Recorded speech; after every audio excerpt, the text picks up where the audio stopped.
doutrina de Sócrates e Platão no Evangelho segundo o Espiritismo.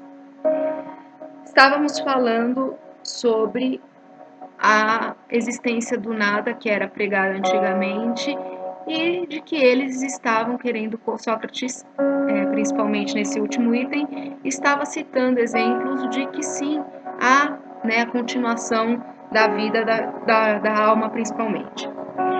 Então continuemos, 11º capítulo, 11º item, desculpe. De duas uma, ou a morte é a destruição absoluta, ou é a passagem de uma alma para outro lugar. Se tudo deve extinguir-se, a morte é como uma dessas raras noites que passamos sem sonhar e sem nenhuma consciência de nós mesmos. Mas se a morte é apenas uma mudança, a passagem para um lugar em que os mortos devem reunir-se, que a felicidade há de ali reencontrar os nossos conhecidos. Meu maior prazer seria o de examinar de perto os habitantes dessa morada, e dentre eles distinguir, como aqui, os que são sábios dos que creem sê-lo e não o são. Mas já é tempo de partirmos, eu para morrer e vós para viver. Sócrates a seus julgadores.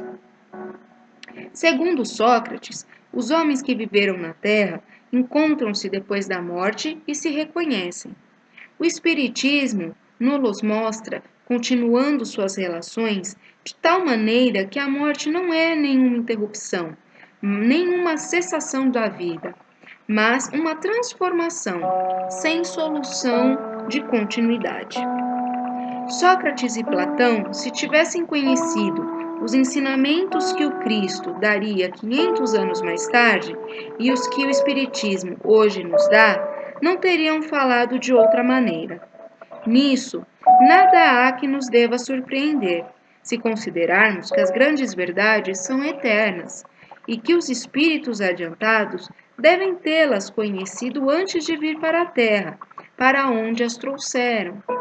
Se considerarmos ainda que Sócrates, Platão e os grandes filósofos do seu tempo podiam estar mais tarde entre aqueles que secundaram o Cristo na sua divina missão, sendo escolhidos precisamente porque estavam mais aptos do que os outros a compreender os seus sublimes ensinos, e que eles podem, por fim, participar hoje da grande pleiade de espíritos encarregados de vir ensinar aos homens as mesmas verdades.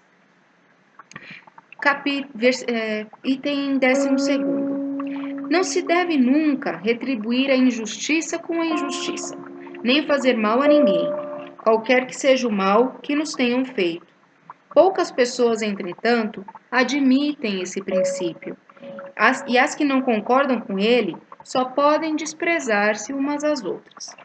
Não é esse o princípio da caridade que nos ensina a não retribuir o mal com o mal e a perdoar aos inimigos? Então, com esses itens, podemos ver que já há indícios do Espiritismo, do cristianismo, mesmo antes do Cristo vir aqui nos ensinar. E esses espíritos que já aprenderam isso, vieram trazer esse ensinamento, adiantar esse ensinamento antes da chegada de Cristo, e eles podem sim ter participado, junto ao Cristo, da disseminação dos ensinamentos dele na época. Então, são espíritos que já passaram por isso e se predispõem a vir para nos ensinar. São espíritos mais evoluídos em sua sabedoria que vêm para passar esses ensinamentos que ainda não temos o conhecimento. Próximo vídeo daremos a continuidade. Fiquem com Deus.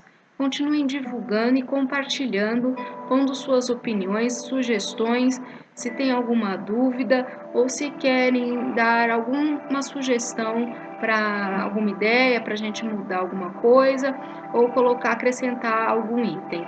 Um abração, até a próxima.